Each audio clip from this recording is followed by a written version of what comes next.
సామాజిక న్యాయం లేనిదే సాంఘిక ప్రగతి సాధ్యపడదు. సర్వజన సమానత్వం, మానవ హక్కుల రక్షణ, దారిద్ర్య నిర్మూలన ద్వారానే సామాజిక న్యాయం పటిస్తుంది. దీనిపై అవగాహన కల్పించడానికి ఐక్యరాజ్య సమితి ఏటా ఫిబ్రవరి 20న ప్రపంచ సామాజిక న్యాయ దినోత్సవంగా జరపాలని 2007లో ప్రకటించింది. సామాజిక న్యాయం ద్వారా సరైన ప్రపంచీకరణ సాధించాలని అంతర్జాతీయ కార్మిక సంస్థ ILO 2008లో తీర్మానించింది. 2009 నుంచి ఏటా అధికారికంగా సామాజిక న్యాయ దినోత్సవాన్ని నిర్వహిస్తున్నారు.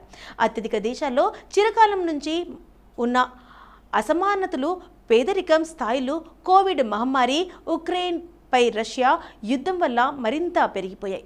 వాతావరణ మార్పులు ఈ అసమానతల అగ్నికి మరింత అజ్యం పోస్తున్నాయి. ప్రపంచ దేశాలు ఒకదానికొకటి అనుసంధానమైన ఉన్నాయి.